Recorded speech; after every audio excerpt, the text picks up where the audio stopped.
사실 우리 한국 사회는 이 가스라이팅에 좀 더 취약할 수 있는 게 수직화되어 있는 사회잖아요. 내가 되게 절박할 때, 절망스러울 때, 불안하게 될 때 다 너 잘 되라 그런 거야. 너 성공하고 싶다며. 난 너 도와준 것밖에 없다. 야, 나는 너 때문에 지금 피해 엄청 많이 받거든. 그 사람들은 나르시시스트 혹은 소시오패스. 특히 나르시시스트는 그런 말투를 많이 보이죠. 대표적으로 여러분도 많이 들어보셨을 거예요. 지식인사이드 구독자 여러분 모두 반갑습니다. 저는 현재 연세대학교 연구교수로 재직 중이고요. 많은 사람들을 상담하고 있는 상담심리사 이헌주라고 합니다. 사실 가스라이팅이라는 게 학계의 용어는 아니에요. 근데 이제 현상적으로는 우리나라에서 많이 발생하고 있고 또 전 세계적으로 또 이런 요소들이 좀 퍼져 있어서 많이 쓰는 것 같아요. 보통 가스라이팅이라고 하는 요소는 그건 보통 한 4가지의 단계를 가지고 있습니다. 첫 번째 단계는 관계 형성 단계입니다. 어떻게 관계 형성을 하냐면 내가 상대방한테 모든 것을 다 해줄 수 있을 것 같은 그런 느낌을 많이 풍긴다는 거죠. 상대방이 나에게만 뭔가 오면 그 상대방은 뭔가 좋은 일이 굉장히 많을 것처럼 관계 형성을 하게 되죠. 소위 상대를 의존시키게 만드는 관계를 형성시킵니다. 두 번째 단계는 기억의 왜곡 단계입니다. 상대의 작은 어떤 실수라든지 약점이라든지 이런 거를 좀 부풀리거나 과장하거나 왜곡하거나 이런 형태가 될 수가 있겠죠. 예를 들면 이런 거예요. 야, 너 그렇게 말하면 사람들이 너 다 싫어해. 야, 너 이렇게 행동하면은 이 회사에서 너 비전이 없어. 이렇게 보면 이 사람 입장에서는 뭔가 내가 틀렸나? 내가 뭘 잘못했나? 자꾸 이렇게 하면서 그 사람에게 더 의존이 짙어지게 되죠. 그리고 세 번째 단계는 미니마이징 단계입니다. 이 단계가 가장 위험해요. 사실은 이 미니마이징 단계는 그 사람의 주변 사람들을 제거하는 단계거든요. 예를 들자면 부부 사이에서도 이런 일이 많이 발생하는데 남편이 아내를 가스라이팅 하는 경우에는 아내가 다른 사람 못 만나게 많이 만듭니다. 자기한테만 얘기하게끔. 그래서 자신한테만 의존시키게 만드는 그것이 바로 미니마이징 단계고, 그리고 마지막 단계가 이때 이루어집니다. 그게 바로 무시입니다. 상대방을 무시하고요. 또 상대를 정서적으로, 실제적으로 굉장히 조종하는 단계. 어떻게 보면 이러한 단계를 통해서 철저히 가해자에게 이득이 되는 그런 단계가 반복된다라고 말씀드릴 수 있죠. 상대를 완전히 무너뜨려 놨기 때문에 내가 무시를 해도 그 상대는 거기에 대해서 침묵하게 되고요. 내가 조금 잘해주잖아요? 그러면 얼른 달려와서 나한테 비유를 맞추고 나의 무시를 견디게 되고, 내가 작은 포인트만 얘기해도 굉장히 복종하게 되고. 일반적인 세뇌하고 다른 점은 가스라이팅은 피해자의 판단력과 주체성 자체를 좀 무너뜨리게 한다는데 그 문제가 있다, 이렇게 말씀드릴 수 있겠네요.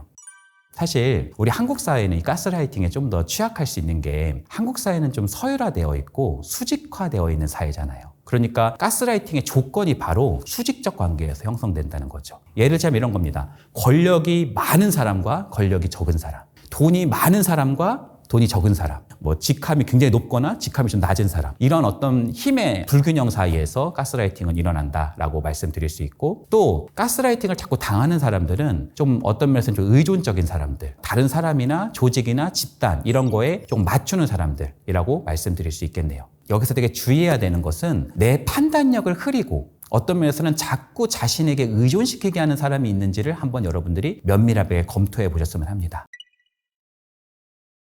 일단은 절대로 인정하지 않는다는 거예요. 그러니까 내가 그것에 대해서 반항하거나 그것에 대해서 내가 반박을 하면은 다 너 잘 되라 그런 거야. 아니, 그럼 엄마가 그렇게 안 했으면 네가 그 정도 대학 갔을 것 같아? 야, 엄마가 그렇게 했으니까 간 거야. 이렇게 전혀 인정하지 않고 다 나 때문에 네가 잘 된 거다, 이렇게 표현을 하니까 솔직히 듣는 사람 입장에서는 그게 완전히 또 틀린 얘기는 좀 어려운 것 같거든요. 왜냐하면 처음에 관계 형성 단계가 있다고 했잖아요. 보통 애착이라든지 좋은 것도 보통 주면서 시작되기 때문에 그거를 철저하게 나쁜 행동만 한 것이 아니니까 완전히 반박하기가 쉽지 않죠. 두 번째는 내가 도움을 준 것을 좀 부풀려요. 야, 너도 좋았잖아. 너 나 때문에 다 승진한 거야. 그게 승진이 이 사람이 영향을 미쳤을 수도 있죠. 근데 그 포인트가 아주 1% 정도 될 수 있는데 그걸 거의 자기 때문에 된 거다. 야, 너 나까지 떠나면은 너 외톨이야. 난 너 도와준 것밖에 없다. 이런 표현을 가지고 이 사람이 진짜 날 도와주려고 그런 건가? 이 사람이 진짜 나를 위해서 다 이렇게 했던 건가? 이런 자꾸 자신을 불안하게 만드는 그런 말투를 많이 보이죠. 또 세 번째는 강한 자기 연민을 보이기도 합니다. 사실 가스라이팅을 당하는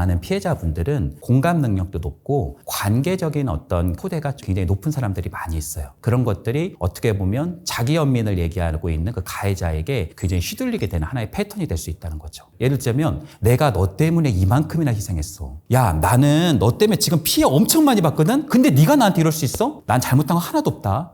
이 사람도 그냥 한계는 있었지만 나를 도와주려고 그런 건 아닐까? 이 사람이 내가 떠나면 너무 이 사람한테 내가 좀 잘못하는 건 아닐까? 하는 자기 연민을 보이기도 하죠. 또 그럼에도 불구하고 내가 반박하게 되면은 갑자기 얼굴에 안색이 변하면서 강하게 비난하고 협박하죠. 야, 그럼 네가 뭘 할 수 있는데? 네가 이 회사 나가면 뭘 할 수 있는데? 너 이 정도 월급 받을 수 있을 것 같아? 이렇게 함으로써 상대방을 또 더 의존시키게 만드는 이런 패턴이 반복된다. 가스라이팅이 보통 시도되는 때는 내가 되게 절박할 때, 절망스러울 때, 불안하게 될 때 이러한 패턴이 형성될 수 있다는 것을 말씀드리고 싶어요. 그러니까 어떻게 보면 내가 결핍되어 있는 요소, 내가 굉장히 부족되어 있는 요소를 그 사람이 클릭시킵니다. 여러분, 컴플렉스라는 단어가 있어요. 그 컴플렉스라는 단어는 제가 아주 간단하게 말하자면 나를 불안하게 만드는 말투나 행동입니다. 너 돈 필요하다며, 너 성공하고 싶다며, 너 외롭다며, 나의 외로움, 나의 성공, 나의 어떤 가난에 대한 어떤 결핍 이런 것들을 자극시켜서 불안을 형성시키고 그것을 내가 가지고 있다. 그 모든 돈과 성공과 모든 명예와 이걸 다 내가 가지고 있으니까 나한테만 오면은 너는 인생 문제가 해결된다 라는 툴을 많이 보이죠. 그래서 처음에는 달콤해요. 처음에는 뭔가 조금씩 무엇인가를 진짜 준단 말이에요. 근데 다는 안 줘요.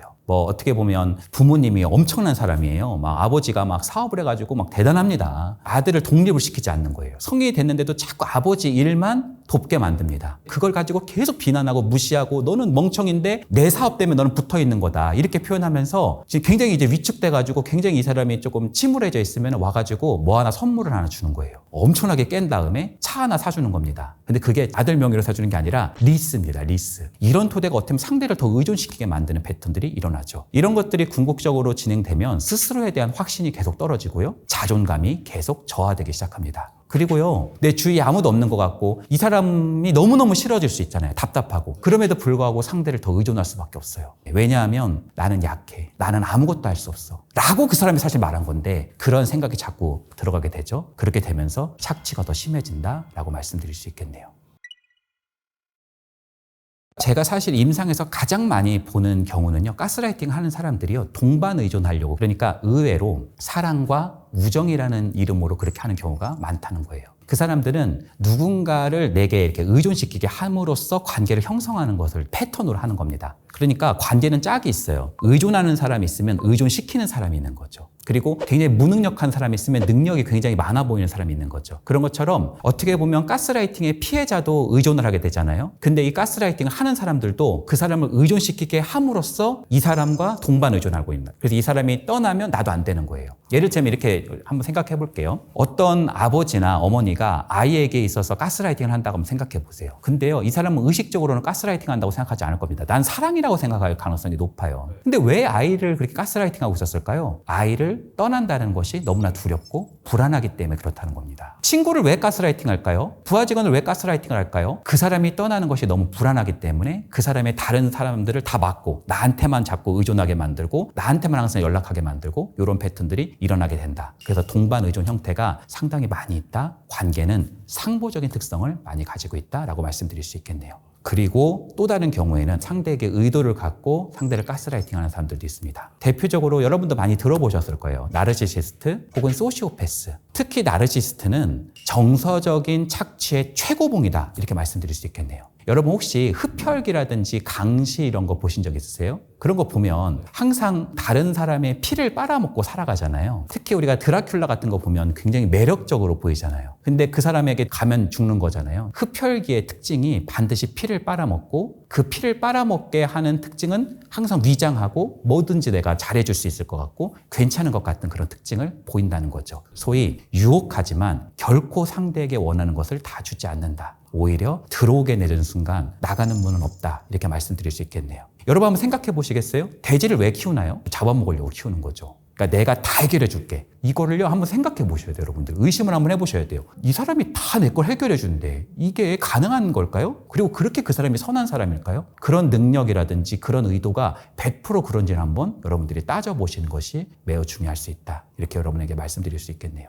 일단은 첫 번째는 의존적인 사람입니다. 의존적인 사람은 항상 자신을 돌봐주고 자신의 문제를 해결해 줄 수 있는 사람에게 자꾸 기대려는 습성이 있어요. 근데 그 의존하는 대상이 되게 좋은 사람이면 그나마 낫겠죠. 그렇죠? 근데 최악은 뭐냐면 의존한 대상이 그 사람을 착취하려고 간 겁니다. 여러분 어두운 바다를 한번 생각해 보세요. 거기에 불빛이 있어요. 불이다. 너무 좋아. 막 어두운 깜깜한데 불빛이 있는 거예요. 그런데 거기 가봤더니 아귀의 뿔인 거죠. 거기서 삼켜버리는 지점들이 나타난다. 이렇게 말씀드릴 수 있겠네요. 두 번째는 지나치게 순진한 사람이에요. 모두를 다 의심하라는 것이 아니라 그냥 다 모든 좋은 뜻일 거야. 아이 선생님이 설마 그러겠어? 아이 부모님이 뭐 그러겠어? 저런 인상을 가지신 분이 설마 그럴까? 왜냐면 되게 막 나이스하게 생기셨거든요. 이게 뭔가 되게 선한 모습을 많이 하고 있습니다. 사회적으로도 명망이 되게 높아요. 괜찮은 사람 같아요. 그래서 그런 부분에 어떻게 보면 자기가 속게 되는 거죠. 그리고 세 번째는 자존감이 약한 사람이다 라고도 말씀드릴 수 있겠네요. 그러니까 스스로의 판단 자체를 조금 믿지 못하는 거예요. 나에 대한 확신이 조금 부족한 거예요. 상대가 내가 가지지 못하는 영역을 가지고 있다고 생각하니까 그 사람에게 의존하게 되고 그 사람에게 착취를 당하면서 더 자존감이 떨어지게 되는데도 불구하고 다시 떠나지 못하게 되는 그런 패턴이 맞물리게 된다. 어떻게 보면은 메비우스의 띠처럼 자존감이 약한 사람이 그 사람에게 붙들려서 자존감이 더 떨어지게 되는 그런 악순환의 고리가 형성된다고 말씀드릴 수 있겠네요.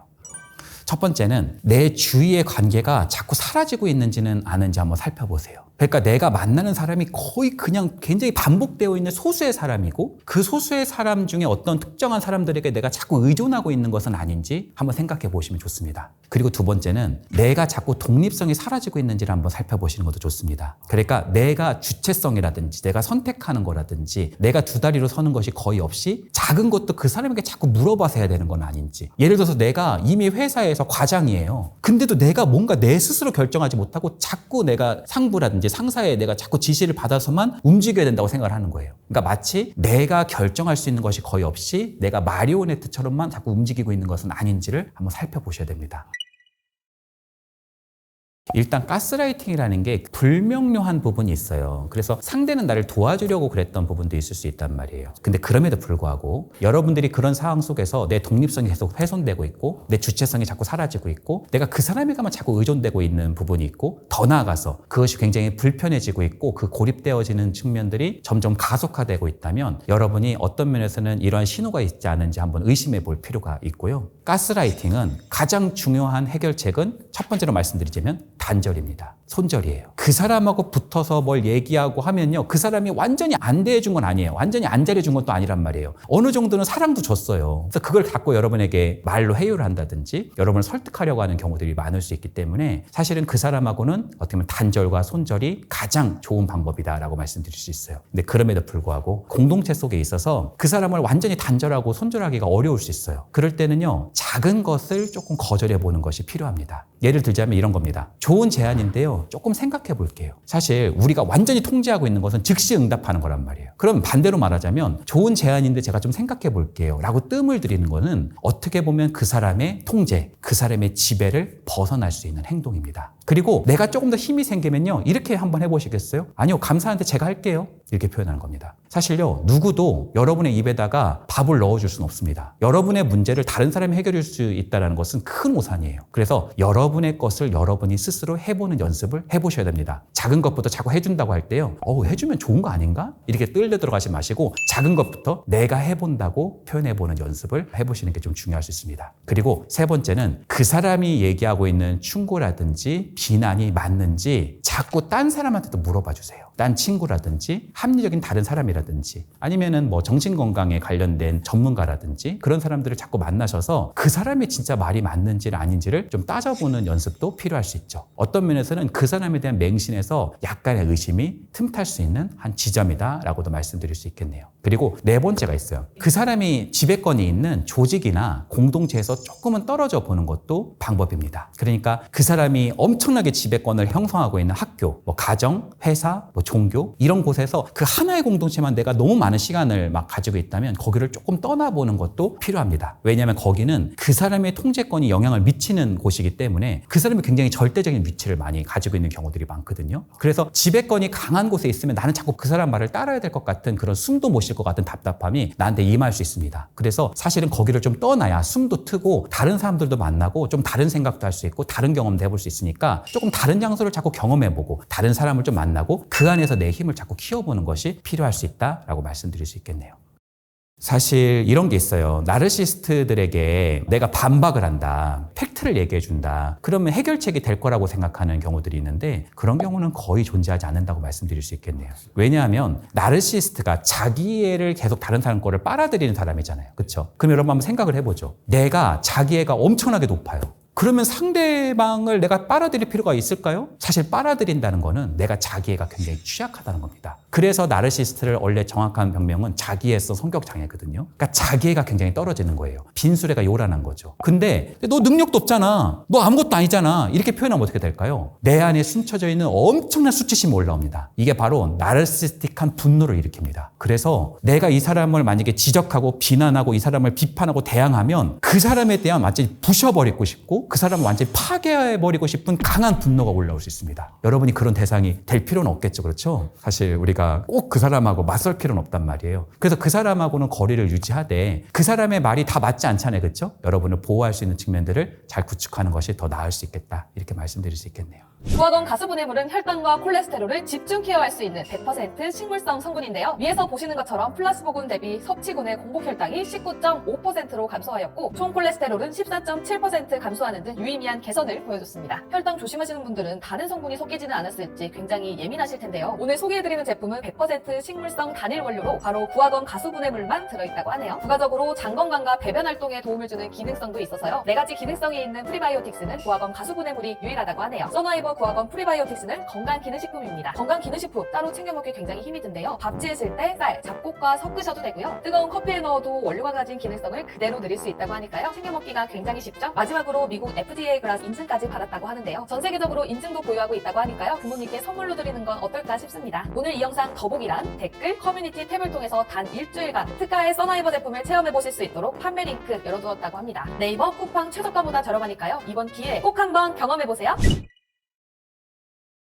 가스라이팅과 훈육의 차이가 있어요. 그건 뭐냐면 우리가 완벽하지 못해서 그렇지 훈육이라는 건 그 사람을 좀 성장시킬 수 있는 지점이 있잖아요. 바로 여기가 차이입니다. 가스라이팅은 그 토대가 무엇이 됐든지 상대를 두 다리로 서지 못하게 만들고 자기를 더 의존시키게 만드는 거. 이게 가스라이팅의 특징이고요. 훈육은 그 방법에서 조금 좀 문제가 있었다 하더라도 상대를 두 다리로 서게 만드는 거, 상대를 독립시켜주는 거. 이것이 큰 차이다라고 말씀드릴 수 있겠네요. 좋은 의도를 갖고 상대에게 내가 이렇게 다가갔는데 나도 모르게 내가 가스라이팅을 하고 있었던 건 아닌가? 이런 생각을 하시는 분이 계실 수 있어요. 근데 사실 그런 분들은 가스라이팅과 가장 거리가 멀다고 생각합니다. 왜냐면 가스라이팅 하시는 분들은 사실 자기가 가스라이팅을 하고 있다는 것에 대해서 죄책감을 보이지 않고요. 어떤 면에서는 그런 통찰도 가지고 있는 경우가 굉장히 드물거든요. 오히려 정당화하려고 하죠. 그래서 그런 의심을 내가 그래도 하고 있다. 내가 그런 것으로부터 내가 좀 바꾸고 싶다 하시는 분들이 계시다면 제가 한 2가지 정도를 말씀드리고 싶습니다. 절대로 아무리 내가 그 상대를 사랑한다 하더라도 상대의 문제를 내가 해결해 줄 수 없다는 아픈 사실을 받아들이는 겁니다. 예를 들자면 이런 거예요. 우리 아기가 내가 막 부모님으로서 이 아이를 다 잘해주고 싶어요. 근데요, 잘 생각해보면요. 아이가 학업에서 성적이 자꾸 떨어져요. 근데 내가 아이에게 뭔가 내가 가지고 있는 지식을 막 갑자기 전송해 줄 수 있는 게 아니잖아요. 사실 해줄 수 있는 게 별로 없어요. 취업에서 자꾸 떨어지는데 내가 막 대신 막 취업을 어떻게 해줄 수 있는 게 아니잖아요. 사실 우리가 해줄 수 있는 건 그냥 같이 우두커니 앉아서 위로해주고 함께 울어주고 함께 이야기를 들어줄 수밖에 없다라는 것. 그러니까 어떤 면에서는 사랑이라는 미명 아래 어느 순간 이 토대가 수평적 관계가 아니라 수직적 관계로 형성될 수 있다. 이렇게 말씀드릴 수 있겠네요.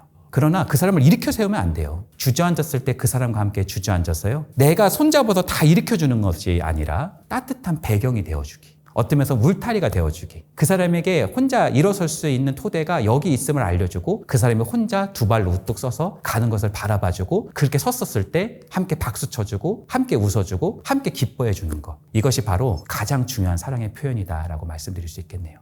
내가 주체성과 자율성과 내가 좋아하는 것들이 좀 많아질 때 어떤 면에서는 내 삶에 조금 더 자유가 임하고요. 내 삶에 좀 행복감이 임할 수 있습니다. 반대로 말하자면 내가 아무리 좋은 직장에 다니고 있다고 하고 내가 아무리 괜찮은 삶을 살고 있다 하더라도요. 그 모든 토대를 다른 사람이 만들어준 거면은 나는 뭔가 자꾸 부족하다는 인식을 자꾸 가질 수 있어요. 그래서 여러분들이 혹시 내가 지금 내 삶 자체에서 너무나 주체성과 자율성이 떨어진다고 한다면 작은 것부터 내가 선택해보고 그것에 대해서 책임을 지는 자세 그것이 바로 삶에서의 두 다리로 우뚝 서게 만드는 왼발과 오른발 선택과 책임이라는 토대로 여러분에게 말씀드리고 싶습니다.